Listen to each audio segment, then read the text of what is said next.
Third guy's a pastor at Good evening. Methodist Church.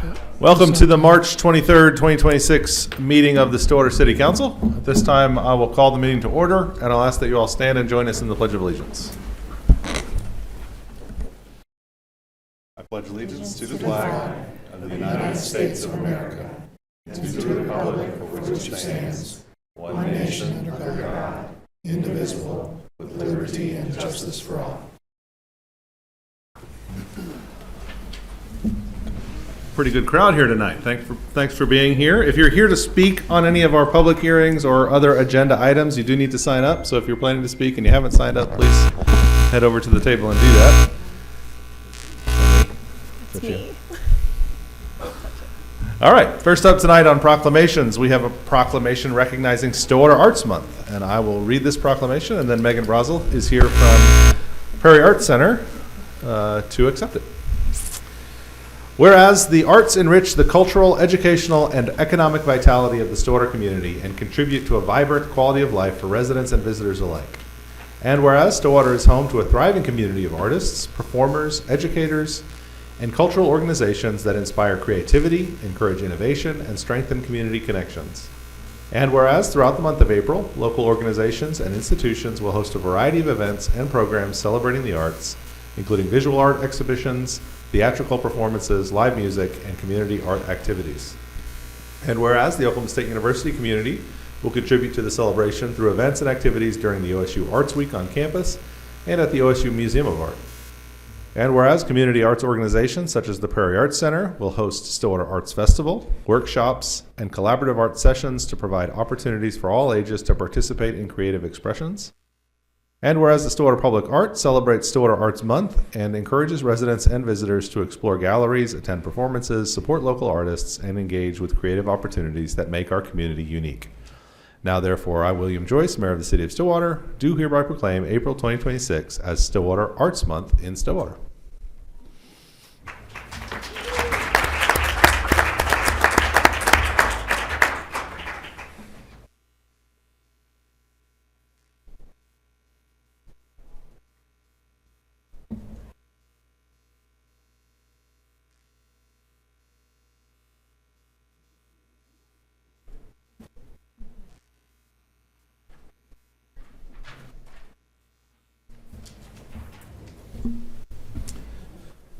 Get to have our first Stillwater Arts Festival on Block 34 this year, which is going to be lots of fun.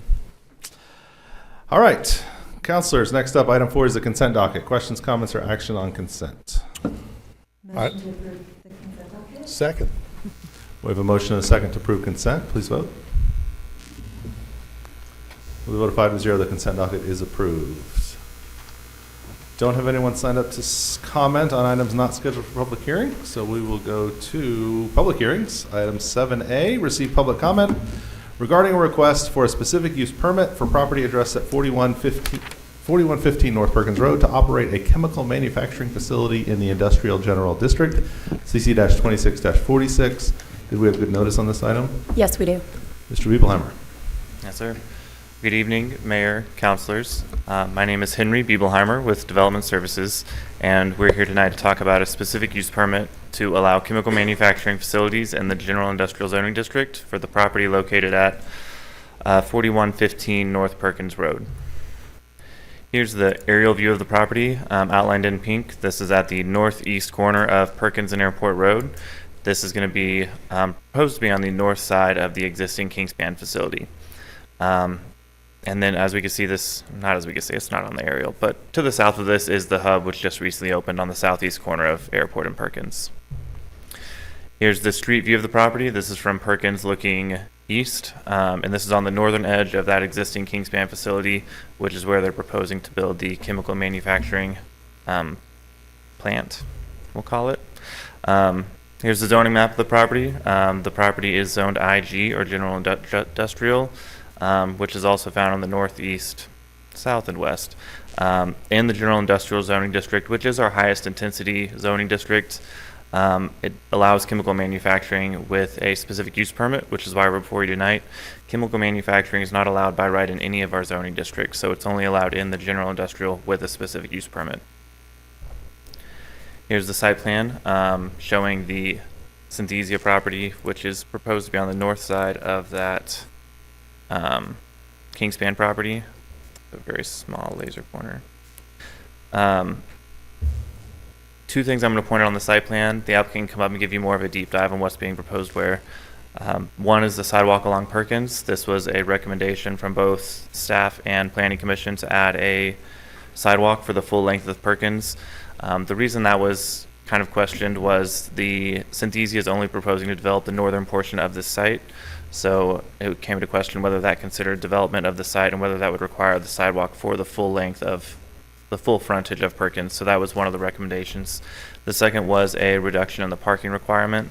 The way our code is currently written is that if you're using the use of warehouse, which is what the majority of this site is, you're allowed to do 1.5 parking spaces per employee at the largest shift, or 1 per 2,000 square foot, whichever is largest.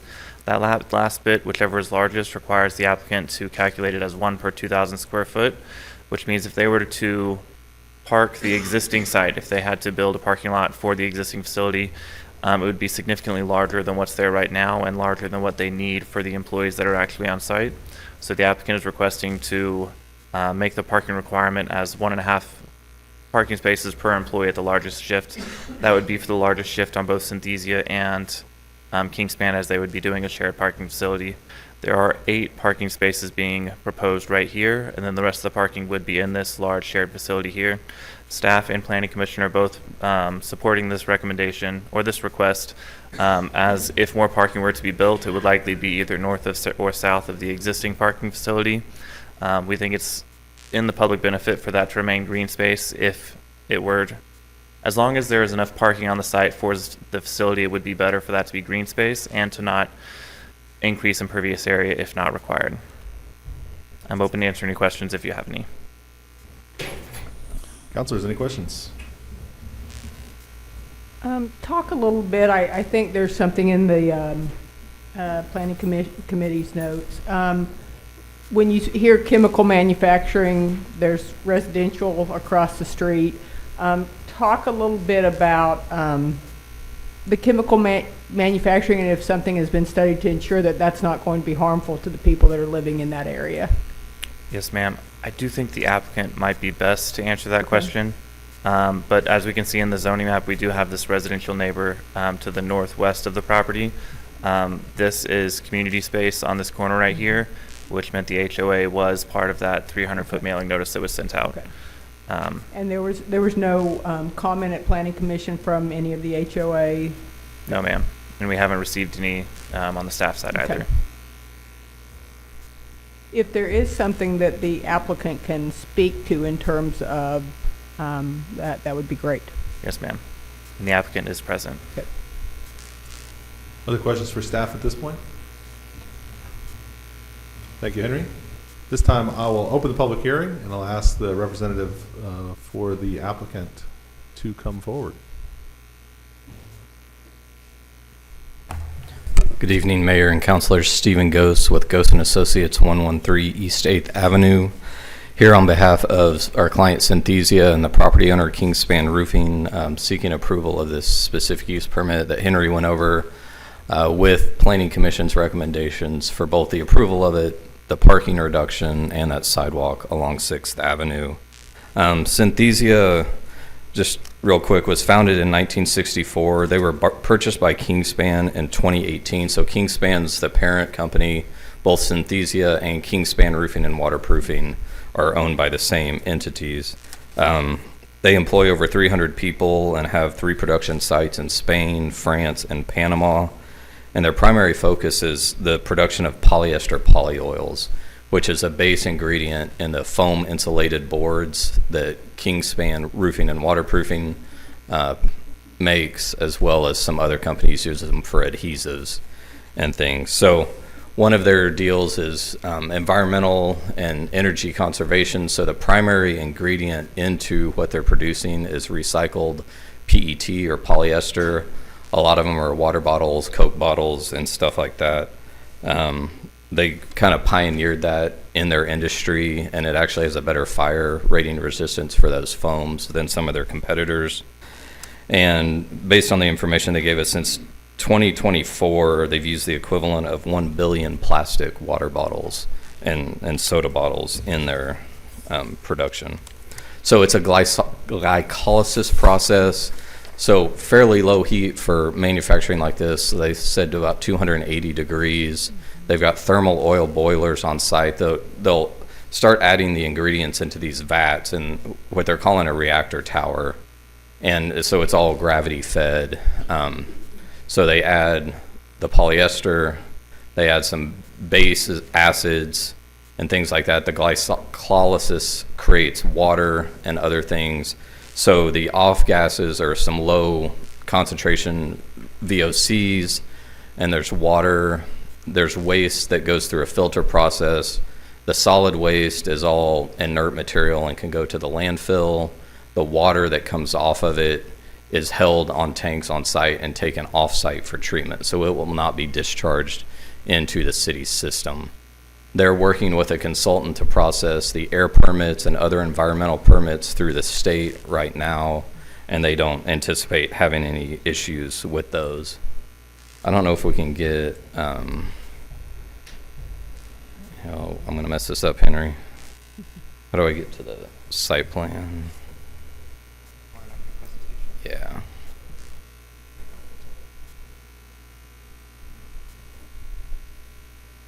So this site plan, if they can pull it up, may be a little easier to see. So this is, start driving other people's cars, you get lost. So this is on the north 270 feet of the Kingspan property. We're proposing one driveway onto Perkins Road. There'll be a little gatehouse. And then what you see, I know the cursor's not going to really show up, but the first phase of the building will be this eastern half of what looks like two big warehouses and the truck dock parking. What we're calling reactor towers that have the vessels in them are on the east side. There'll be 3 of them ultimately. It's a 3-phase project. The second and third phases are just additional capacity and the western warehouse. But those towers are 95 feet tall. As a point of reference, there's a product tower out at Kingspan right now that's 103 feet tall. Based on the research I could do, the mill towers are about 110 feet tall, along with the stair towers at Boone Pickens Stadium. So just as a point of reference, the reactor towers will be less. There are 3 tank farms to the east for each of the 3 phases on this, and the tallest tower there is 40 feet tall. So one driveway off of Perkins Road, circular flow through the site, sharing the north fire lane with Kingspan. Just trying to make sure I cover everything. Henry covered the parking pretty well with that reduction. The building is going to have 2 roof heights. There's going to be a 2-story piece for some of the manufacturing, as well as there'll be a 2-story office within the building, and then the rest of it's probably a 22-foot roof height for just storage of all the dry materials. Our client has prepared a sound study that was in the submittal packet, and that shows really the loudest noise generator that's out here are the truck traffic. Everything else is relatively quiet, and those towers are going to be skinned to protect sound, light, as well as the weather for the employees, because their primary towers in Barcelona don't have the weather we have here. Sorry, and the extreme swings that we have. Construction, they're planning on starting this summer with the groundwork. We should be submitting for an earthwork permit in the next couple of weeks. Lambert Construction was selected last week as the general contractor for this, so they're trying to keep it as local as possible. With phase 1, 90% of the output will go to the Kingspan facility here and a site they have in Little Rock. And then when phases 2 and 3 come online, phase 3 will require rail service, so they're working with Kingspan right now to get that, and that will be where most of their products come in and out, is on the rail. So if there's any questions I can answer now or later on. Stephen, you mentioned truck traffic. Could you Yes. talk a little bit about about what the expectation is for that traffic? So their expectation for phase 1 and into phase 2 is really 2 trucks a day coming in and off of Perkins Road. So, and then again, phase 3 requires the rail just to get the production volume they need. So as much of that traffic as possible will go to that. Is there a traffic study necessary for this on Perkins Road with the curb cut? Not based on what we found. It's not going to generate the 100 peak hour trips or 1,000 a day. And they are at full build out. They'll have 27 employees working in 3 shifts. So probably, 12 to 18 person shifts. So This might be a question for staff, but I'll ask you anyway. okay. So we've got to do an SUP here because it's a chemical manufacturing plant. Correct. Are the issues of the tower height, would those be allowed by right if it wasn't if an SUP wasn't required because of the chemical manufacturing facility? Well, as far as I can tell, what's going on at Kingspan, they haven't had an SUP, and theirs is an ingredient. Those are ingredient towers. They're getting that stuff shipped in, and it goes into the production of what they're doing because this is producing a chemical that can be shipped off site. We had a lot of discussions with staff of, do we need to do the SUP, do we not? But it doesn't have anything to do with the towers. Oh, okay. And the towers, too, they've made preliminary submittals to the FAA for clearances on the towers. But again, they're shorter than what's out there now. Okay. So And you did mention that there are state and I assume some federal permits that are required around the air and discharge and all of the environmental protection that has to be. yeah, and they've got a consultant working on that So approval of the SUP doesn't give them approval to build it. No. to build it. They've still got to go get Yeah. environmental approvals from the state. Yeah. And Henry. So neighbors usually look at 3 things: sight, sound, and smell. You've talked about the sight, so you're going to put a wall around this tower. The sound you've addressed. What about the smell? So the smell, they say it's low, the low VOC, they smell it, say it smells like just a polyester resin, real low output. And if we can pull this up more on the site of it, there's a rendering of what it'll look like. This is with the first tower and not the second warehouse, but there'll just be 3 of those towers. And the emission will come from the top of the tower. Yes.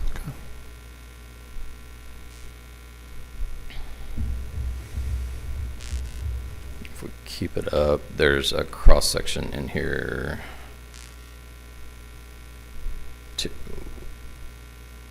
That's kind of what, if you took a slice through the middle of it for perspective. And again, we won't see the equipment inside the tower. No, it'll all be behind a skin. Okay. Further questions? Thanks, Stephen. Thank you. I don't have anyone else signed up for public hearing tonight. If you were planning to speak on this item, let me know. Seeing no one, I'll close the public hearing. Henry, what was the Planning Commission's recommendation on this? Yes, sir. And I can confirm there is no height limitations in IG, so with or without the specific use permit, the height would have no restrictions. On March 3rd, 2026, Planning Commission voted unanimously to recommend that the City Council approve the proposed specific use permit subject to the following conditions: construction of a 6-foot sidewalk for the full parcel length along Perkins Road frontage, and the parking requirement being based on 1.5 parking spaces per employee on the largest working shift. Thanks, Henry. Councilors? Move to accept planning commission recommendation, including the 2 conditions. Second. We have a motion and a second. Please vote. The item is approved with a vote of 5-0.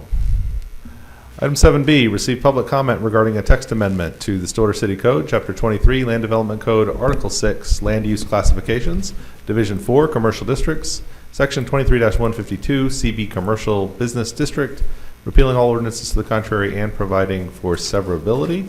CC-26-47. Did we have good notice on this item? Yes, we do. Henry? Yes, sir. So this is a text amendment to allow vehicle sales in the commercial business or CB zoning district with a specific use permit in those sections as you listed. So first, I just wanted to go over the definition of vehicle equipment sales, rental, and service, which is the use that we would be allowing by specific use permit. So I'll just read that definition real quick so we know what we're talking about. It means the establishments primarily engaged in the sale or rental of personal or commercial vehicles and equipment, and which includes incidental maintenance and repair facilities and establishments that sell, install, and service vehicle equipment and parts, including body repairs and painting. So that is what is being proposed to be allowed with a specific use permit in the CB or commercial business zoning district. Now, the CB zoning district, when I think of that district, I think of our downtown area. It does expand further than just that main downtown area south of 6th, so it'll go east and west along 6th as well as further south along Main. So that's the zoning district that we're looking at allowing it with a specific use permit. Whenever we were looking at the existing CB zoning district, we found 5 properties that are currently operating as vehicle equipment sales, rental, and service.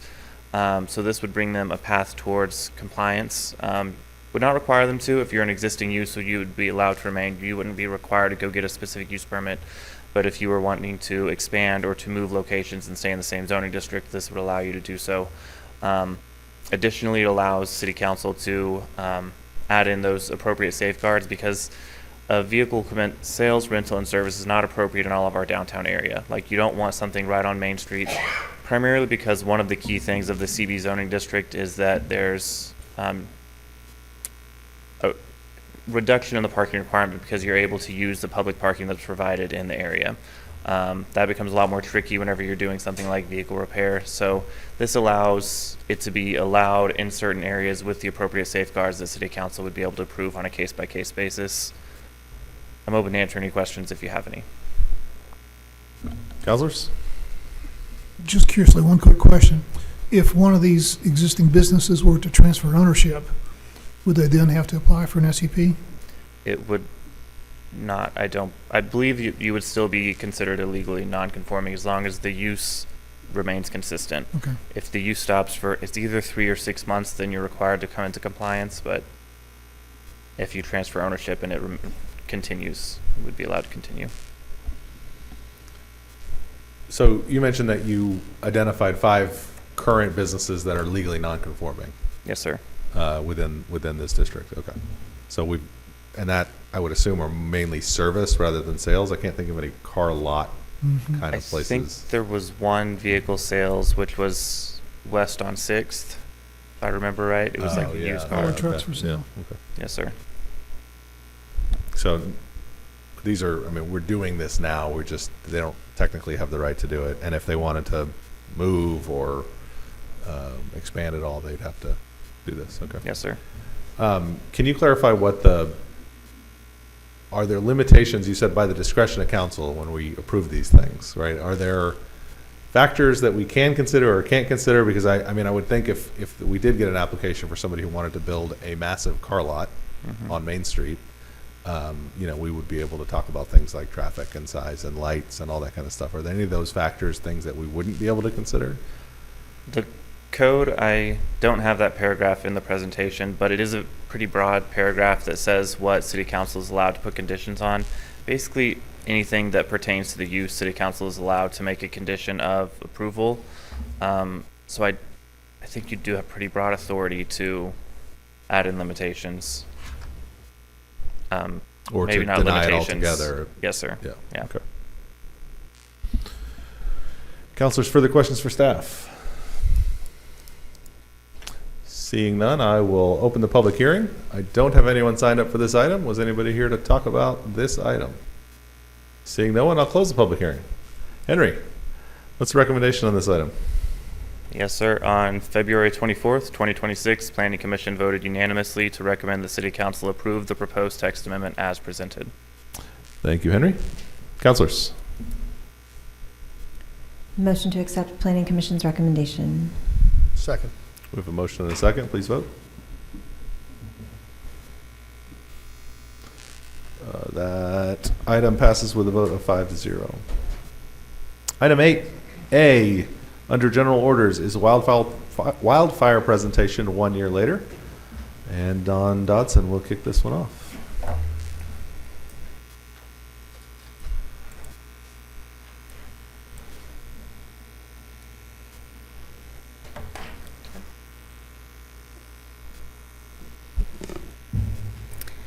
Good evening, Mayor and councilors.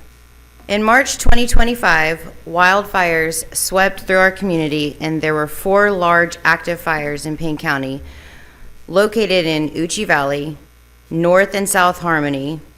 All 3 of those areas are on the eastern side of Payne County, and then on the western side of Payne County, Stillwater. All of these desperately needing the same local resources and mutual aid support.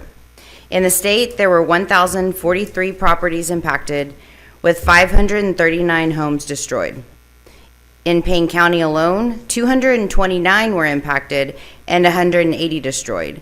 And in our community, 223 properties were impacted and 98 families and friends lost their homes.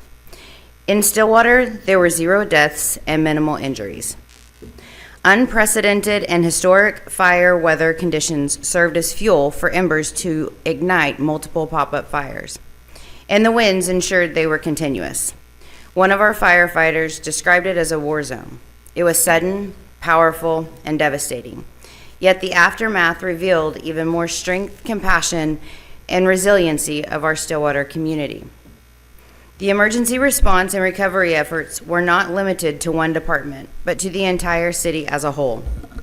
1 year later, our community continues to support each other, rebuild, mitigate against potential future fires, and some are establishing their new normal.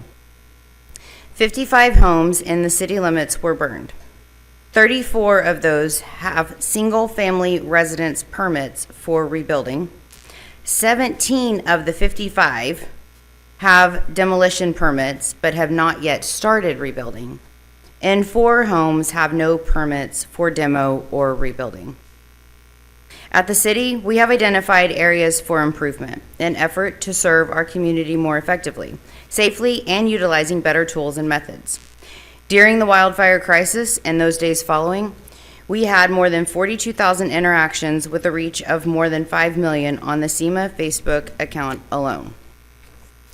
The wildfire response tested every communication system we had and revealed systems that we needed. Strategic improvements were made to ensure that notifications are accurate and swift. In fast-moving events like wildfires, minutes matter. Redundancy is essential. We must layer notifications across multiple platforms, including social media, website, and alerts. Notifications must include clear visual maps with details when at all possible. Since that time, we have created a unified social media communications, invested in social media platform manager to have the ability to post simultaneously across all city accounts. This helps eliminate delays and ensures consistent messaging. This platform allows us to have an even greater reach and include simultaneous messaging across all emergency response accounts and the city, including SEMA, police, fire, and animal welfare. During a crisis, there is little time to post individually on multiple department pages and social media accounts. Now, one message can go live on every city-affiliated platform instantly. This ensures no lag between information and reduces the risk of conflicting alerts. But social media is only part of the equation. We developed a webpage for emergencies at stillwaterok.gov/emergency. It serves as a single source of truth and the central hub. Real-time updates are provided with maps, instructions, and important information. It will be used during emergencies and afterwards to include guidance. It reduces confusion and increases transparency. We actually utilize this with the severe winter weather we recently experienced. Also with Mid-South, we had the page ready with preset information in case we needed to update and utilize it. And thankfully, it was not needed, and the event was an even greater success than ever before. At this time, I'm going to tag in Rob Hill so he can share some information about mapping, alerts, and more.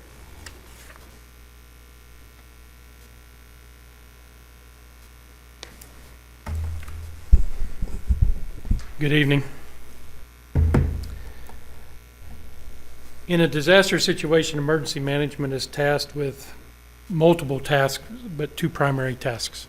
One is supporting public safety in the city of Stillwater as a city government, and 2, supporting the community, ensuring the safety of the community as well. And one of the things that we identified that we needed the most was something that would allow us to track our resources and allow us to see where an actual incident is occurring, but also relay that same information to the community. And so we took a deep dive and we looked for something, and with Aaron Kelly's help out of our IT department, we come up with a digital mapping capability through ArcGIS. ArcGIS mapping gives us the ability to geofence and real-time mapping information.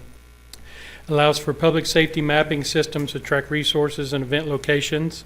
It allows for community dashboard that shows event locations, threat areas, areas to avoid, and areas of concern. It also identifies evacuation zones, shows road closures, shows ingress and egress routes, shelter locations, and evacuation sites. Recently used during this winter weather, we implemented a digital mapping feature, and this allowed us to visually mark areas of concern within town. During our recent winter weather event, we used it to show impacted areas and road conditions that we manually updated daily from reports from Public Works and the Police Department. In a wildfire scenario, this tool allows us to designate evacuation zones quickly and clearly. Visual information reduces panic and helps residents make informed decisions faster. And we prepared for what happens if technology fails. This is Plan B.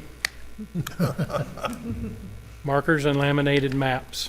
And believe it or not, Dawn was recently in Enid when we had a threat of wildfires, and a lot of the counterparts that she was sitting with saw this so that she could track if we had something happen, and asked if they could duplicate it for their communities. So we're not alone in this. So redundancy, Plan B, right? Dry erase markers and maps. In a fast-moving event, connectivity can be compromised, power can be disrupted, and systems can slow down. So we created a low-tech backup, dry erase emergency maps. We mark the evacuation lines, road closures, fire movement on the map, take a picture, and post it quickly. This is simple, not flashy, but will work until we can get Plan A back in place. In addition, we seeked a counter component, and we are implementing IPAWS, the Integrated Public Alert Warning System, which functions similarly to an Amber Alert, Silver Alert, or a Blue Alert. Many residents are already familiar with RAVE alerts, where individuals can sign up to receive notifications by text, phone call, or email. Residents can opt in at stillwaterok.gov/be informed. IPAWS is different. It does not require residents to sign up. In a major emergency such as a wildfire threat, alerts can be sent directly to a cellular device in the affected area through geofencing. This allows us to reach people immediately, even if they are not signed up for our local notification system. Once we receive final FEMA approval, our team will begin training and implementing the IPAWS system. Unfortunately, FEMA is currently on a government shutdown, which has slowed our progress in implementing this process. All of these improvements are part of a much larger effort to strengthen our preparedness for disaster preparedness and readiness for the community and for public safety across our community.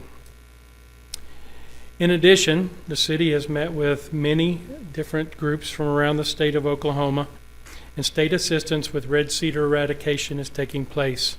We partnered with the Oklahoma Conservation Commission and Director Trampa's trip to support wildfire mitigation efforts in our area. Through partnerships, residents have been able to volunteer and participate in mitigation services designed to reduce wildfire risk. The invasive woody species cost share program closed its application period on December 1st, 2025. In Payne County, 21 applications were approved, resulting in 1,657 acres of cedar removal currently underway throughout the county. One of the current project areas is near 19th Avenue and Country Club. Prescribed fire is also becoming more widely used in Payne County, with approximately 1,800 acres completed or planned for fiscal year 2026. The Wildfire Mitigation Brush-Free Zone program focuses on creating defensible space around the perimeter of the city to help prevent wildfire from spreading into populated areas. Another important part of this effort is the leadership we have in place. Since the wildfires, Stillwater has welcomed two outstanding public safety leaders, Police Chief Chris Hassick and Fire Chief Dwayne Helmberger. Chief Helmberger will now share more about the mitigation work and training happening within the fire department.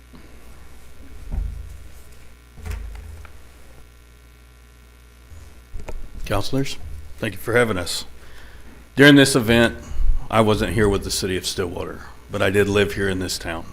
And many of my friends on this department that I've grown to know and love took part in the efforts on that day. The information they provided me in the time I've been here has been great in helping us improve and continue to strengthen our abilities for the Stillwater Fire Department in the community. After the event, we conducted a comprehensive after-action review with the entire team, identifying areas of success and areas for improvement. We're focusing on community education and awareness, using both social media campaigns and in-person events to engage residents. Within the department, we are enhancing training programs and implementing what we've learned to better respond during crises, including enhancing our SOGs, Standard Operating Guidelines. Mitigation efforts also involving infrastructure planning, such as ensuring sufficient water storage and hydrant access, optimizing administrative roles, and maintaining equipment readiness, including the addition to 2 additional brush trucks with a total of 6 now in tow. Water nozzles on the front and rear of these trucks allow the driver to spray water and fight fire, as the firefighters in the back are doing the same. They have higher ground clearance and a more rugged frame, and they are designed specifically for wildland and grass firefighting capabilities. These units also come with headphones for the firefighters in the back, so we no longer have to just yell through the window as we're fighting fire. Working with the Oklahoma Forestry, SFD was able to identify 6 to 10 city properties for mitigation efforts, to include land clearing and prescribed burns and enhanced wildland firefighting. We're also helping community members with mitigation efforts, such as controlled burns, brush removal education, and practical tips for their homes and properties. For example, some homes that were affected in March had fire spreading from the privacy fences to the side of the house or the roof. We worked with HOAs and showing the importance of metal fencing closer to your home to help with non-combustion. During the wildfire response, most communications in the field relied on cell phones, since the new radio system was not yet in place. With the new digital radio system, communications are more reliable and prevent overlapping transmissions. Approximately 28,000 acres burned from McElroy to 80th Avenue and Highway 86 to Western Avenue. We had more than 120 firefighters respond, many of them working 2, 3, and even 4 days straight, and they never wavered to do what was needed. I'm incredibly proud of our team and deeply appreciative of their dedication to protecting our community. I will now turn it over to Police Chief Chris Hassick, who will share more about what the Stillwater Police Department experienced and dealt with during this extreme event.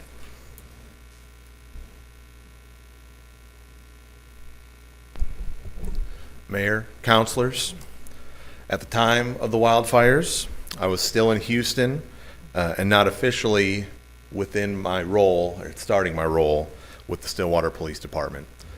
On a personal level, on this day, Friday, I don't know if I've ever felt more helpless being 500 miles away with a city that my family and I had just visited less than 2 weeks prior and was beginning to fall in love with, beginning to look for a house, and paying attention via text messages and phone calls with my soon-to-be new leadership, as well as the social media sites, and just seeing the area of the fires expand. It was truly a pit in my stomach, and I was not even here. So I can't imagine what my officers felt that day. I am very proud of my team, who immediately stepped in to assist with evacuations and support the community. Stillwater Police Department did door-to-door evacuations and collaborated with OSU to provide transportation and safe passage for residents affected by the fires. Officers secured perimeters, initiated curfews, and assisted with damage assessments. They also provided routine patrols to prevent looting, all in the face of a few of the officers losing their homes during this time while they were actively assisting the community. A few statistics to provide, but for calls for service on that Friday, March 14th, from midnight to 11:59 p.m., we had 354 calls for service. There were 1,277 calls made or received in dispatch. Comes out to a little over 53 an hour. Yeah. Perhaps in Houston that would have been a drop in the bucket, but coming and living here in Stillwater, 53 in an hour is something.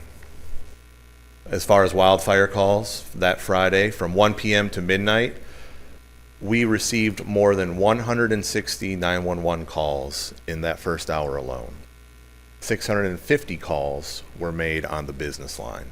Truly something that our dispatchers had never experienced before, but they handled it with amazing professionalism and grace. And for that, I am beyond appreciative.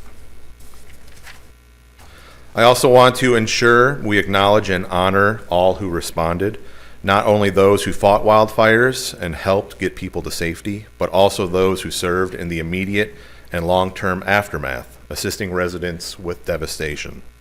At this time, I'm going to invite Ruth Cavins, Executive Director of United Way of Payne County, to join us. She helped lead with Vice Mayor Jalowski and others with Stillwater Strong Relief. Hello. So there were many efforts to provide resources to our community members directly after the wildfires.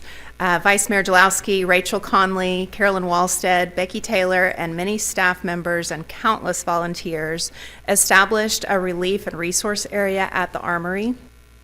Due to the generosity of many, it was a central hub for immediate support and much needed basic essentials. The resources continued for weeks afterwards at Our Daily Bread. United Way of Payne County developed the Stillwater Strong Relief Fund to assist with mid and long-term recovery challenges. This included an application and review process focused on helping those affected.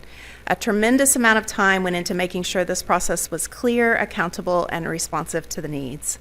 In addition to the local relief funds, we also work closely with partners to help residents and businesses connect directly with FEMA and the Small Business Administration. FEMA and SBA provided one-on-one application assistance. These opportunities were hosted at the Community Center with the help of Stephanie Kinder and Barbara Bliss, and then at Meridian Technology Center thanks to Dr. Doug Major and his team, making sure people had access to guidance and applications during what was an incredibly stressful time. Overall, about $6.3 million in financial assistance were distributed to families. The numbers on the slide represent more than dollars. They represent people coming together to support one another and help Stillwater recover. United Way of Payne County collected a total of $568,798 in monetary donations for the Stillwater Strong Relief Fund from approximately 1,600 donors across 46 different states and 3 other countries. Dollars were coming in from everywhere. Because the Mid-South was happening the weekend of the fires, participants and vendors went back home and had rides and fundraisers to raise money, reaching a total of $55,363. Some of the top contributors to the Stillwater Strong Relief included Bank First at $50,000, Wyatt Flores at $47,000, the Walmart Foundation at $25,000, Simmons Bank at $10,000, and Mason Rudolph at $10,000. By the end of August, 100% of this money had been distributed to 83 Stillwater households. This experience showed us that in difficult moments, Stillwater shows up for one another. I'm incredibly grateful to be part of a community that cares so deeply.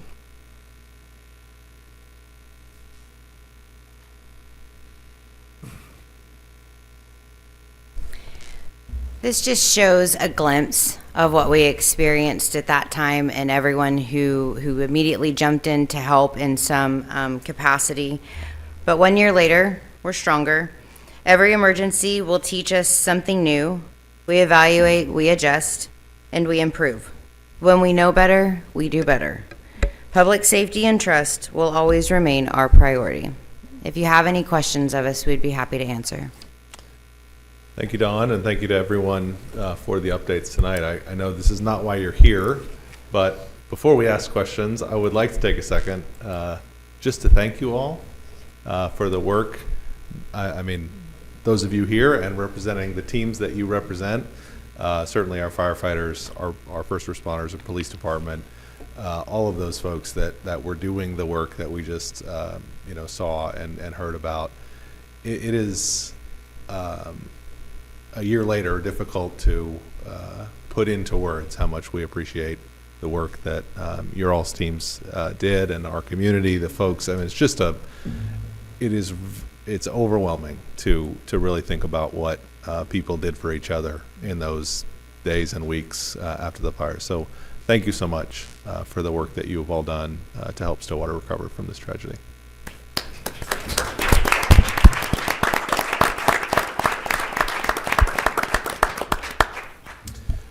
With that said, counselors, questions about response, about follow-ups, about improvements? Anything we've heard tonight? I don't have a question, but I would just say I also remember that Saturday morning after they had the press conference and they said that there were going to be supplies at the armory.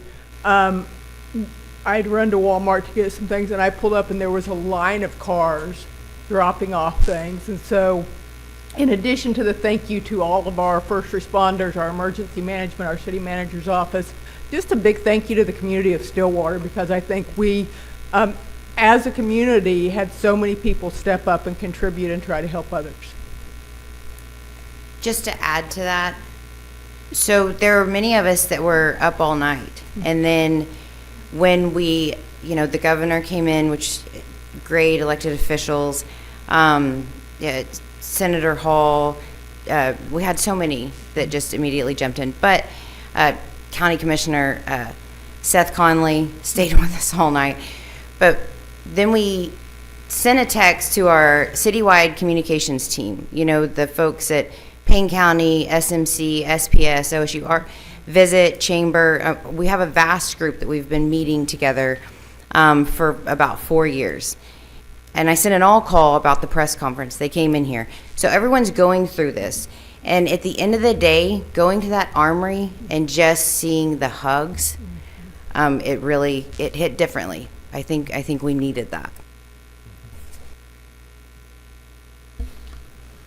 I do also really appreciate the thought that's been put into kind of the response and thinking about where there are opportunities to fortify our communications and our ability to talk with our community about what's going on. I know on social media, and we have a lot of friends that were impacted by the fires, just there.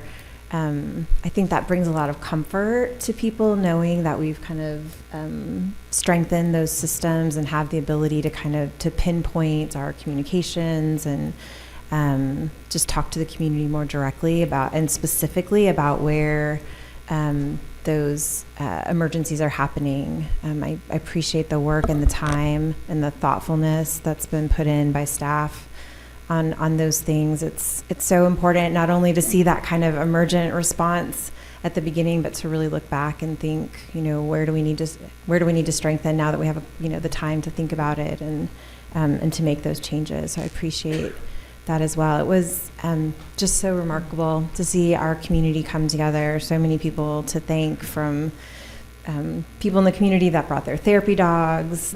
Grand was there helping from a mental health perspective, and just countless and countless numbers of friends and people coming. I think also the ability to have the Armory as a location for families to receive resources and support in person, and then be able to gather together as people that had been impacted by the fires to talk to their friends and neighbors and check on them was maybe not the intention of the Armory to begin with, but I think provided that service as well. So thank you again to everyone.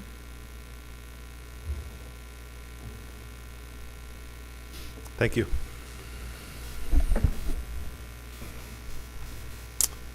Item 8B, presentation and discussion of a proposed improvement project for Strickland Park ball fields, including the current status of Strickland Park ball fields, a current needs assessment and discussion of the needed improvements for the complex and continued and expanded use of a sports facility capable of hosting large-scale tournaments, and discussion of economic impact brought by current and expanded use of Strickland Park ball fields. Man, a lawyer wrote this, didn't they? Goodness. And a report to City Council on the Tourism Advisory Committee recommendation to SEDA to authorize the use of funds from Visitor Amenities Fund for the improvement project and the purpose of development and maintenance of visitor development amenities in the city. That's a lot of words. That was just part one. Christy. That is a hard act to follow with that presentation. So I am doing this up here tonight with support of my friends. In the audience, you'll find Carolyn Wallstad, who is the Stillwater Area Sports Association, also known as SASA Executive Director, and Barbara Bliss, our Parks and Community Resources Director. So if there are any questions this evening, you will see me quietly sit down while they come up to the podium to help a person out. As we go through this, we are talking tonight about Strickland Park. You can see a current image of Strickland up here. So a little bit about SASA. SASA is a nonprofit organization devoted to providing league sports to youth and adults of Stillwater and our surrounding areas. SASA reached out to the city specifically to discuss improvements that needed to occur during rain outs of their tournaments and the impact that this has on their ability to schedule and pull in teams that are interested in committing. With current all-grass fields, the likelihood of a negative impact due to Oklahoma weather is high. Numerous rainouts occurred during the 2025 season, which I'll touch on more information in just a minute. But when faced with an all-grass option or a turf infield option, parents and coaches are much more likely to select turf. This helps to guarantee that their hotel reservations and tournament fees won't be lost with rain. One thing is clear, people want to play in Stillwater. They enjoy this town, and this is a place they want to select. This renovation we're discussing tonight includes turf infields, and that could be the positive deciding factor when selecting which tournament to enter. These upgrades will give our players safer, top-quality fields and enhance the experience for families and volunteers, and better position Stillwater as a premier destination for youth tournaments across the region. Part of what we need to answer this evening is why Strickland? There are a few of the reasons on the board. But when we first started conversations with SASA, they talked about the need for the infields and the turf. When we said why Strickland, and it started becoming more and more clear about what we wanted to do to make Strickland from playable to a great experience, that's when this proposal really blossomed. So we wanted to take Strickland from, yes, we could register, to absolutely first choice in registrations. Strickland was chosen as the first step in a larger conversation about Stillwater sports complexes. It's completely out of the floodplain and the floodway. It's easily accessible and centralized, and it offers great flexibility for our youth sports. Strickland Park currently hosts the highest number of out-of-town teams, and this investment in a high-quality recreational space, both by enhancing what we have and creating new opportunities, is essential to Stillwater's continued growth. This renovation can improve quality of life for our residents, attract visitors, and allow us to host major events in spite of tricky Oklahoma weather. This brings lasting economic and community benefits. There's a direct connection between reliable facilities and economic return. This is one piece of a growing plan to reinvest in our community spaces, both current and potential new areas. We're going to start off with an image of what turf could be for the fields at Strickland. Then we'll move on to some current concerns with the complex. This model shows 2 baseball and 2 softball fields. They will allow play for either on any of the fields because there are removable mounds that can be added and moved for our baseball players. So when we look at infield turf and outfield drainage considerations, most cancellations previously were due to the condition of the infield. And so under this proposal, we can see installation of an infield drainage system, pivot by Tenkate Turf, and of course, a GeoCool cooling agent, because we know that would address major safety concerns with playing on turf in Oklahoma suns when it's not raining. Part of the proposal this evening also addresses our fencing. So the fence would include new backstop and fencing with a padded backstop wall. This removes some of the sharp components of traditional chain link, also enhancing safety and play experience. Let's get into the not so great current. This is a picture last year of the infield, which caused cancellations. You can see that there is some rain standing in the outfield, but part of this will also address the drainage under the infield and look at drainage for the park in its entirety. And the outfield, a little bit of standing water is not what drives our cancellations. It's not an uncommon feature in some of our Oklahoma. It's that infield that makes it not playable. This next picture, you can see the fencing that we just described, and you can also see lights, several of which are out. These are older light systems, and the bulbs are becoming extremely difficult and very expensive to replace. So included under the proposal are LED lighting, which will illuminate all 4 fields for a much safer and better play. It also helps light the remainder of the complex for safety after games, while everybody's still exiting parking lots and visibility. This is the inside of the restrooms and the concessions. This drives back to the conversation about why Strickland and why the full proposal that you're going to see this evening is because gameplay is just one part of it. We have a lot of fans in the stands, and their drives, their enjoyment is also what drives the return factor.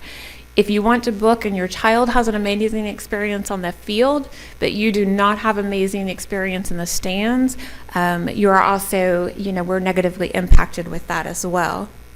So all components of a complex add to the experience, the desire, and the enjoyment for a future. So we will be working through pricing and standard bidding to the renovations for the concession and the restroom and some other pieces of the ball complex.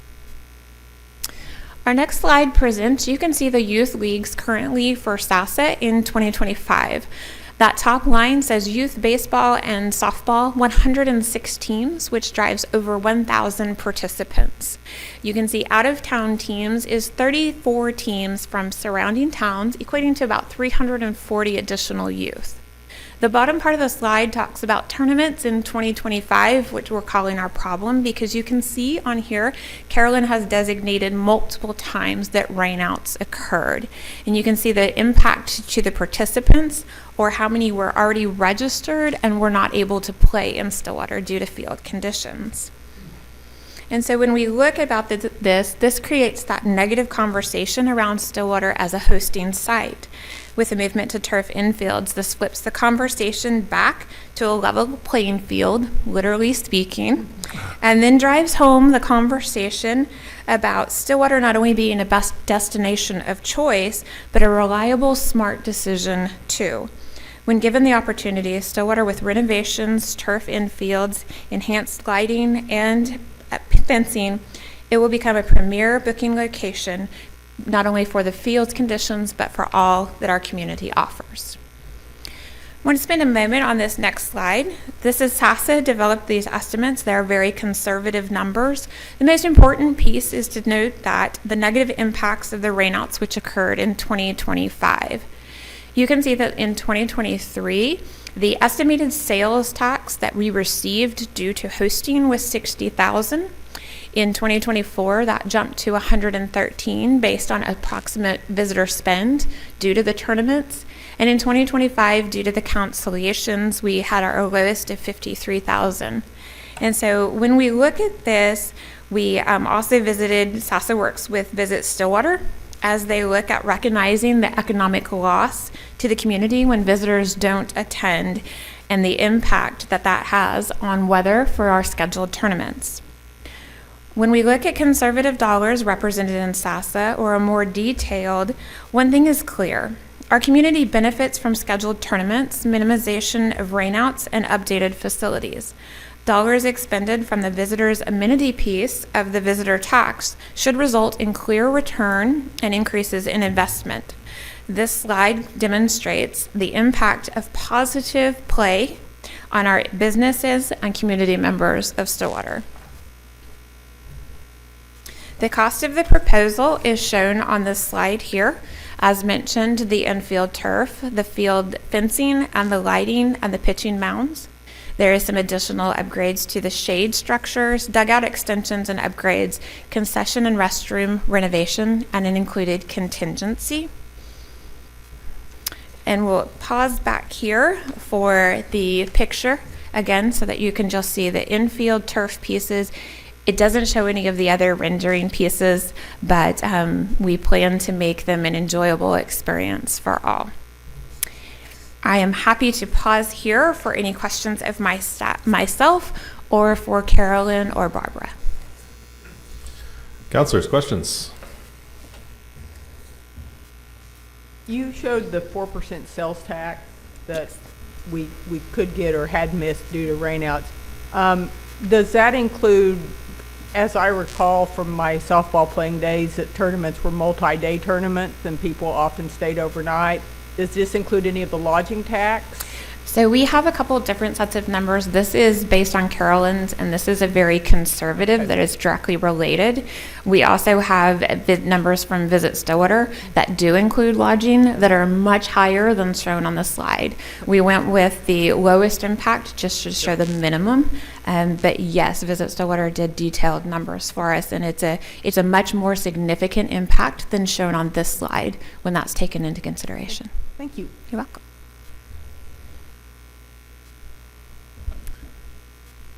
So one question. With the turf on the infield, yes, I understand. Are you going to work on the grading of the outfield so they drain better than what we saw in the picture there? Mm-hmm. The infield turf will come with a drainage component built in, which also will just help the field immensely in that form. And then we're also looking at improved drainage and other concrete pieces. I've got to ask, what's this cooling stuff that you're putting in? I've never heard of this before. Carolyn. It's the turf. It's the new and improved turf. They snuck up on me. It's kind of the new and improved turf. It doesn't actually have all the beads. It's a grass base. So it's a lining coolant underneath that they use as a base to allow, but a lot of the heat came from the black beads on the turf, and this does not have any of the beads. It's the new and improved turf. That means they won't end up all over my car. Correct. They will not. I had this image of geothermal cooling. I don't think that's exactly the image, yes. It's their terminology, but it's much more boring than it sounds. I just want to ask in general, I think this is fantastic. I want us to do this to all of our fields. I would like for us to be able to build a complex with more than just 4 fields in it. Is there any concern that using this money now on these 4 fields slows us down from the capability of getting to a place where we could spend 10, 15, 20 million dollars on a bigger complex that is really something that we'd need? When we look at a funding source for this here and now and how it will replenish in just the visitor sales tax piece, we need to expend some dollars that we currently have and deploy those in order to get those increased returns, because you can see the harm that we're impacting. When we look at our long-term plan, we have some additional funding sources coming in the future that is firmly dedicated to our parks maintenance and amenities. And so we are trying to look at both a short-term plan and a long-term plan. And we believe that this is one piece that not only fits now, but it fits into a larger comprehensive plan that we're trying to build for the future. Thank you. You're welcome. I would add,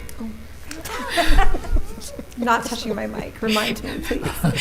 I would add, Mayor, when we were, when the visitor amenities, Tourism Advisory Committee was meeting, there was some discussion amongst the committee about that as well. I think where we landed as a committee was that we have some work to do to ensure that Stillwater doesn't fall off the radar for tournament schedules. There are so many communities, as a former softball mom, there are so many communities that are making these types of investments in, really great facilities. Also, as a softball mom, I know that those communities don't have near the visitor attractions and amenities that Stillwater could offer. I think most people would love to come to a community like Stillwater, but at the end of the day, if we can't, if we can't end up having the tournaments because of these rainouts, they'll start using and going to those other communities. They'll get on the schedules. Those will become the tournaments of choice, and Stillwater will have a hard time kind of catching up in the meantime. This is an important first step. Good point. And just as another point, when we increased the lodging tax several years back, part of that deal was that I think Visit Stillwater got 70% and the city got 30%, and this is being paid for out of the 30% that the city received, correct? Correct. It's not exactly how it's worded. I could see city attorney over there. It's approximately close. But you're correct that there is a use of funds section in that ordinance where 70% of it is dedicated to destination professional marketing services, and 30% is for the development of visitor amenities in the city. And so that is why it was an appropriate item to take to the Tourism Advisory Committee, because they have a responsibility to review those things and make recommendations to SEDA in terms of how those dollars should be spent. And so I think we list on here just as a report. I don't know if you really touched on that, but they did present it to the Tourism Advisory Committee, who did make a recommendation to SEDA to allow use of the funds as it's been presented this evening, and that's on for consideration on the SEDA agenda this evening. I was paraphrasing. And I do have a recommended motion when we move to the next item, but I believe there's action on SEDA first. Yeah, any further questions for staff at this point about the project in general?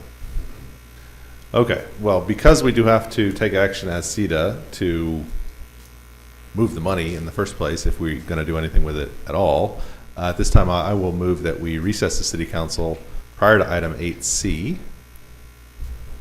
Second. With a motion and a second to recess the city council, please vote. With a vote of 5-0, the city council will now be in recess, and while we are, I will call to order the Stillwater Economic Development Authority meeting for March 23rd, 2026. On the consent docket, there are two items, the minutes from our last meeting and a budget amendment that would transfer these funds from the SEDA Visitor Amenity Fund to the City General Fund, so that then we can make a decision as a city council on how we want to spend them. So, trustees, questions, comments, or action on the consent docket? I move approval of consent. Second. We have a motion and a second to approve the consent docket. Please vote. With a vote of 5-0, that consent docket is approved. There is nothing else on the SEDA agenda for tonight. Is there a motion to adjourn? Motion to adjourn. Second. We have a motion and a second to adjourn SEDA. Please vote. With a vote of 5-0, the Stillwater Economic Development Authority meeting is now adjourned. And at this time, I will reconvene the Stillwater City Council meeting prior to item 8C and ask Christy Driscoll for a recommendation on possible action. This is my long term. Approve Strickland Ball Fields Improvement Project to include infield turf, dugout extensions, and renovation to the restroom and concession areas. Approve total project expenditures in an amount not to exceed $1,835,745, which includes a 15% contingency. Approve associated budget amendments and approve entering into 2 the Oklahoma Purchasing System TOPS cooperative contracts as set forth below, and authorizing the city manager to assign approved contracts. This was also written by an attorney.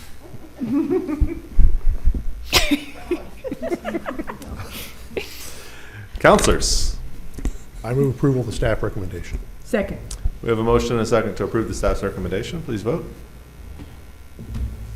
With a vote of 5-0, that item is approved. Christy, really quick, could you let us know what the schedule is for? Yes, thank you for adding that.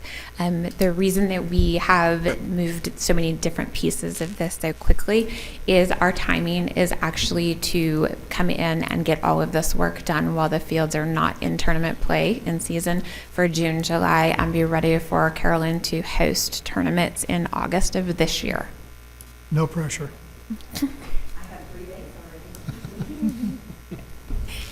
Thank you. Thank you. Appreciate it. Thank you, Carolyn, for all your work. Thank you, Barb. Thank you for your confidence. I'm excited to see them. I mean, I was playing on those same baseball fields 40 years ago, so it's about time they got a little improvement. Item 9, resolutions. 9A is Resolution CC-2026-5, a resolution of the City of Stillwater approving the submission of an Oklahoma opioid abatement grant application, authorizing the use of the City of Stillwater direct opioid settlement funds to support the Payne County Drug Court Program, and authorizing the city manager to execute any related documents, coordinate with project partners, and carry out activities associated with the project. So this resolution is to approve submission of a grant application for opioid abatement funds through the Attorney General's office. There is a new program at the Payne County Drug Court that's being proposed in connection with those funds. Staff is going to give you a presentation on what it entails. I apologize, it's me again. I have more friends here with me this evening on this. Tonight we're discussing a proposal provided by Payne County Drug Court to the City of Stillwater to partner on an opioid abatement grant application. In attendance to provide their support to the application and to answer any questions that you may have in details that I can't, I would like to introduce Noel Bagwell, who is the Executive Director of Payne County Drug Court, Ronald Thrasher, Chairman, Board of Directors, and Dane Lemons, Clinical Director, and Chief Hassig from Stillwater Police Department. So as mentioned, we're here tonight to discuss program requirements for expenditure of funds related to a grant for opioid abatement and also our settlement dollars. Opioid abatement settlement dollars and dollars provided through the grant have the same goal. The details are shown on this slide. In short, it's to fund treatment and recovery programs, provide assistance to those struggling, provide education, and develop strategies to further reduce the opioid abuse, misuse, and related impacts. First, I'd like to take a minute to introduce Payne County Drug Court. They currently provide services for 75 active clients on a weekly basis and provide probation service supervision for an additional 400 people at any time. The current board of directors has over 87 years of collective experience. They offer structured court-supervised treatment in lieu of incarceration, and they have demonstrated improved participation outcomes for those who are working through their program. The partnership with Payne County Drug Court is an expansion of a current partnership we already have through their system in our Stillwater Police Department. What this allows to do is an expansion of the availability of the treatment. They provide a critical service to our community in providing structure, resources, and accountability needed for clients to reach success. The proposal contains the aspects shown here to further extend their reach and positive impact. When we talk about funding, there's two methods of funding that we're actually looking for in our partnership proposal tonight. This resolution centers around our application of an opioid abatement grant. That grant has us partner or select a 3-year program, and if received, $125,000 per year is available to grant recipients. We also have direct opioid settlement funds. Our current balance in these funds that we have received is $1,056,378. And over the next 14 years, you can see that we're expected to receive an additional 1.9. When we look at the cost of what the funding for the proposal as proposed is, it provides additional clinicians and counselors too, peer support recovery specialists, an additional staff member, client treatment supplies and programs, additional assessments, expanded individual counseling, and group counseling. The cost of the proposal that we're looking to partner with for Payne County Drug Court for the 3-year expansion program is 1.1, as shown on that bottom line. I'm going to put all those numbers together for you in one slide. So the proposal cost over 3 years is 1.175. The grant application, if funded, would be $375 total. And then if we receive the grant, what the city would be recommending would be to utilize our direct opioid settlement funds to supplement the additional needs to fully fund the 3-year program so that we can expand these services and the needs to our community for positive impact. I'm happy to answer any questions or ask one of our resources to join me. Counselors?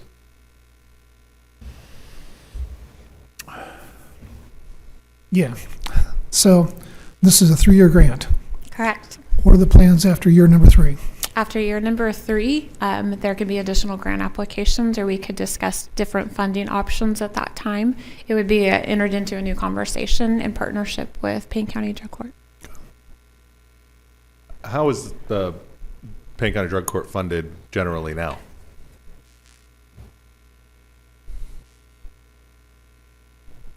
Funded through contracts with the Department of Mental Health. This is Mr. Bagwell. It's funded through contracts with the Department of Mental Health, the Department of Corrections. We have a United Way grant, and then we have commercial, what we call referral services or referral business that we serve the public with.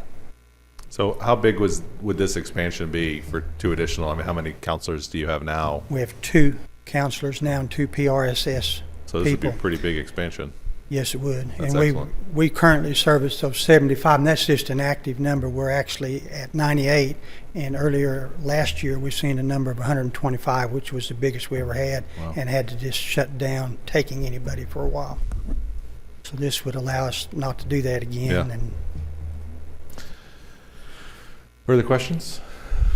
Well, we truly appreciate the work that you all do at the Payne County Drug Court and assisting those individuals and assisting the whole community in, abating the opioid problem and dealing with folks who need treatment. We appreciate it it. does, and it puts money back in the community Yeah. because when they leave there, they have a job, and several have started businesses here in Stillwater. That's good to hear. Thank you. Counselors, action on the resolution. Before we do that, I had a chance to visit drug court the other day as an observer, not as a participant. And it was very interesting. They had about 60 individuals stood before the judge to review their progress, and it wasn't just a legal formality. It was highly organized. It was a compassionate system. So their system was set up to provide accountability, which is drug testing and court appearances, counseling, and transformation, focusing on building up pro-social habits and healthy relationships. The coordination between the judge and the attorneys and the police was very amazing. It was my time well spent. A program I was not aware of until about a month ago. Great. Appreciate that information. Counselors, further comments, questions, or action on the resolution? Motion to adopt resolution number CC-2026-5. Second. We have a motion and a second to adopt the resolution. Please vote. That resolution's adopted with a vote of 5-0. Hopefully we get the grant. Item 10 is ordinances. On first read, ordinance number 3594, an ordinance amending the Stillwater City Code, Chapter 23, Land Development Code, Article 6, Land Use Classifications, Division 4, Commercial District, Section 23-152, CB Commercial Business District, repealing all ordinances to the contrary and providing for severability. This is the item from earlier this evening. Action on the ordinance. Motion to advance ordinance 3594. Second. We have a motion and a second to advance. Please vote. The vote of 5-0, that ordinance is advanced to second reading. On second reading, we have ordinance 3598, an ordinance rezoning attractive land located at 799 West 12th Avenue from small lot single-family residential and agricultural to commercial general. I move adoption of ordinance 3598. Second. We have a motion and a second to adopt ordinance. Please vote. With a vote of 5-0, ordinance 3598 is adopted. Item 11 is appointments. We have 2 folks on the Stillwater Housing Authority whose terms are up, but they are both willing to be reappointed to continue to serve the Stillwater Housing Authority. I would move that we reappoint both Roger Gose and Ruby Manning to 3-year terms on the Stillwater Housing Authority. Second. A motion and a second. Please vote. Vote of 5-0. Roger Gose and Ruby Manning are both reappointed to the Stillwater Housing Authority, and we appreciate their service on that board. Takes us to reports. Ms. Carnley. Request for an executive session pursuant to 25 OS Section 307B4 for the purpose of confidential communications between the City Council and its attorney concerning all aspects of litigation and possible settlement agreement in Hosterman v. City of Stillwater et al., case number CIV-24-976-SLP. It is the opinion of the city attorney that disclosure of this matter will seriously impair the ability of the city to conduct litigation and/or proceeding in the public interest. Thank you. Mr. Moore. Yes, mark your calendars for our annual Household Hazardous Waste event on Saturday, April 25th from 8 a.m. to 1 p.m. at the Convenience Collection Center. This is an opportunity to dispose of all oil-based paints, pesticides, herbicides, mixed fuels, and other hazardous materials you have laying around the house, and that's at no cost to you. Our convenience collection center is located at 807 South Perkins Road, which it will also be open for usual business during this event. I will say that is the CCC, the Convenience Collection Center, is one of my favorite little assets that we have in our organization, our community. We offer to the community. I used it Saturday to get rid of some metal and stuff, throw it in the metal bin, some bulky trash items. They're just so easy to work with there, and it's such a convenient place to take your recyclables and other just yard waste and bulky trash. And so definitely visit the convenient collection center, and the household hazardous waste event is a really convenient way to get rid of some of those chemicals and other things. I hadn't cleaned my garage out in a while. I took 20 gallons of used motor oil over there a couple weeks ago. It made me feel pretty good. I'm proud of you. Appreciate it. It feels really good to throw things away. Yeah, it does, especially 20 gallons of motor oil. Vice Mayor. Yes. Construction on the new airport terminal continues, and completion is currently on schedule to meet a grand opening in August. If you have not been out there recently, I encourage you to check out the progress, including the relocated access road. Work will continue through July on the terminal's 4-lane drop-off area, connecting roadways, and the new airport road roundabout. As a reminder, terminal access is only available from the south via Lakeview for the time being. This is an exciting project, and we look forward to utilizing our new terminal and wider and safer roadways soon. For more project updates, go to stillwater.org. Stillwater, okay, that was a throwback. stillwaterok.gov/projects. I do that every once in a while. Every once in a while. Councilor Hawkins. This Saturday, March 28th, is Stillwater's annual Trash Off Community Cleanup Day. This is a great opportunity for volunteers of all ages to help beautify our shared community spaces. City staff will welcome participants starting at 9 a.m. at Couch Park and will provide gloves, safety vests, and trash bags. An award will be given to the group that collects the most trash. If you or your organization would like to participate, please RSVP by this Wednesday, March 25th at stillwaterok.gov/trash-off. Excellent event. Thank you. Councilor Clark. Related to a prior presentation, to receive city notifications about wildfire threats, floods, and other emergencies, sign up for alerts through Be Informed Stillwater. This notification system is used to inform residents of imminent threats to health, safety, and welfare of our community. Go to stillwaterok.gov/alerts to sign up. By creating an account, you can customize your preferences at any time. This includes choosing your mode of delivery, adding multiple phone numbers, and opting into non-emergency alerts and informational bulletins. Again, that is what the website is, stillwaterok.gov/alerts. I'm on that, and just like last week or 2 weeks ago, there was a severe thunderstorm coming through. I was not paying attention, and I got the text on my phone, and I got to figure out, I guess I should be careful. There's a thunderstorm in the area. It's a great system. Councilor Harden. The Watershed Quality Division is currently hosting its annual rain barrel event. It offers residents the chance to purchase rain barrels that conserve water and reduce stormwater runoff. The water that runs off your roof is collected in the rain barrels and can be used later for lawns, gardens, and making an easy way to support conservation efforts at home. Submit rain barrel orders online by April 26th. For more info, go to stillwaterok.gov/rainbarrel. And I will say, Councilor Clark, I always remind you that you have to be prepared for the rain barrels to overflow. I wasn't going to say it this time, but thank you for doing it. You're welcome. I think we would all be perfectly happy to have some overflowing rain barrels around here. During the weekend of March 12th through the 14th, we welcomed hundreds of cyclists, thousands really, of cyclists, runners, and supporters to Stillwater for the annual Mid-South Gravel Endurance Festival. Thanks in large part to the tireless efforts of City of Stillwater employees, the event was a huge success. The folks over at Block 34, it was awesome. It was so cool to see that event there for the weekend. It's a perfect event for that space. We want to extend a special thanks also to the staff members in Parks and Community Resources, Waste Management, Public Works, SEMA, Fire, Police, who all helped create a self-welcoming and fun environment for our visitors. Also thanks, of course, to Bobby and Crystal Winnell and the folks over at District Bicycles for organizing that event.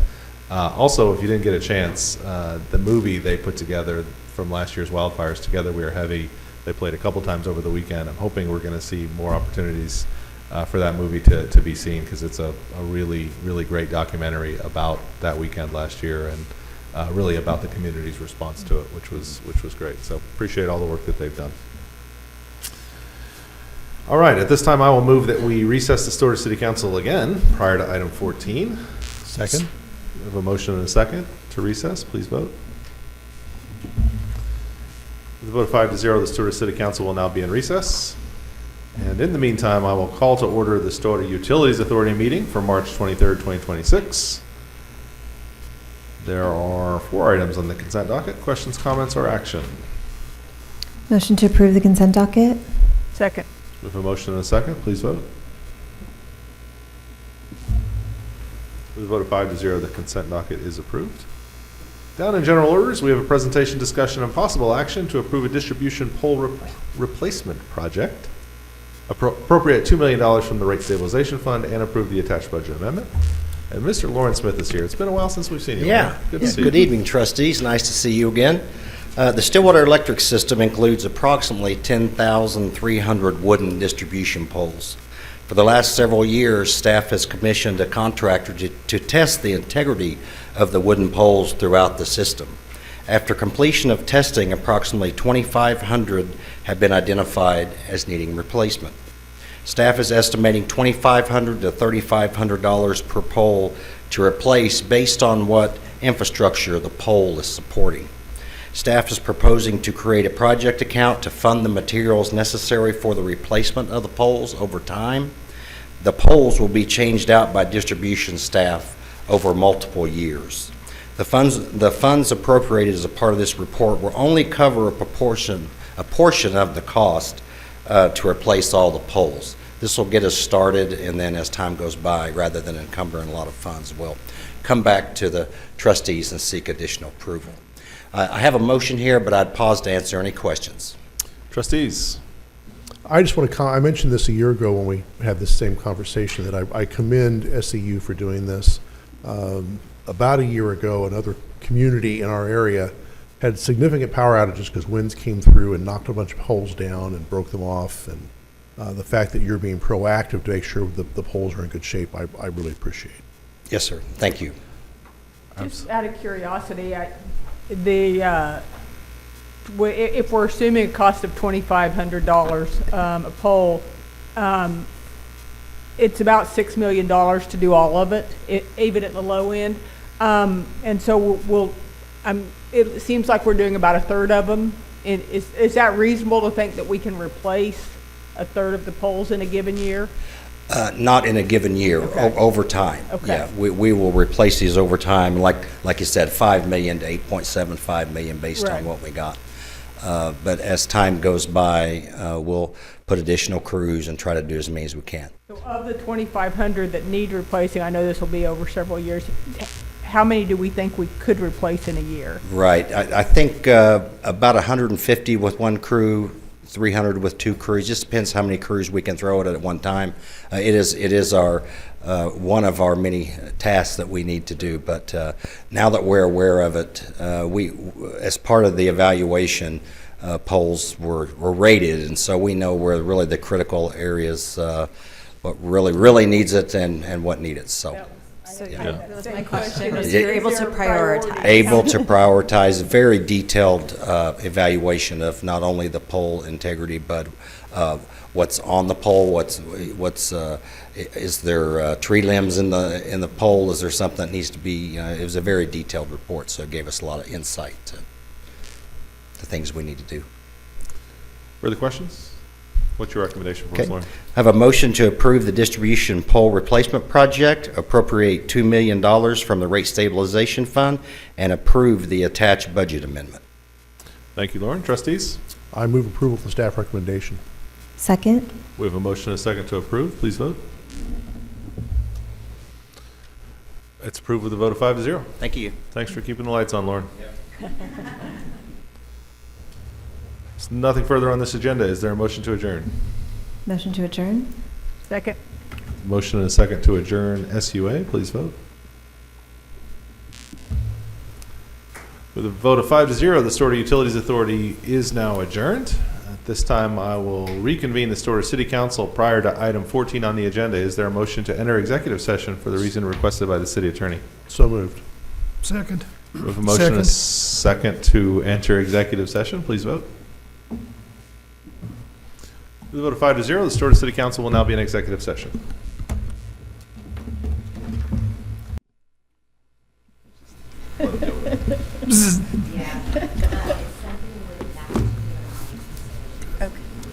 As long as it's not going to hurt me. All right. Is there a motion to reconvene in regular session? So moved. Second. We have a motion and a second. Oh, Teresa's here, so we can vote. With a vote of 5-0, the Stillwater City Council is now back in regular session. City Attorney Carnley, do you have a recommendation from executive session? Yes, consider possible action to approve resolution number CC-2026-6, a resolution of the Stillwater City Council approving a settlement agreement in the United States District Court for the Western District of Oklahoma case, Hosterman v. City of Stillwater et al., case number CIV-24-976-SLP, authorizing the city attorney and the law firm of Collins, Zorn, and Wagner to prepare and file appropriate documents to effectuate settlement, including a journal entry of judgment, and further directing the attorneys to draft and file necessary documents, including an assignment as may be necessary to effectuate the settlement and to place said judgment on the sinking fund, and authorizing the mayor to sign the settlement agreement and any related documents for this purpose. Approval of this resolution will approve a settlement agreement in the case and payment of the city's portion of the settlement in the amount of $1,675,000. It will also direct and authorize the city attorney and the law firm of Collins, Zorn, and Wagner to prepare and file any necessary documents, including a journal entry of judgment and assignment, any other documents necessary to effectuate the settlement agreement and place the judgment on the sinking fund. Thank you. Councilors, comments, questions, or action? I move adoption of resolution CC 2026-6. Second. We have a motion and a second to adopt the resolution. Please vote. With a vote of 5-0, resolution number CC-2026-6 is adopted. And no further action from executive session. Is there a motion to adjourn? Motion to adjourn? Second. We have a motion and a second to adjourn the city council. Please vote. With a vote of 5-0, the Stillwater City Council is now adjourned, and that concludes our meetings for this evening.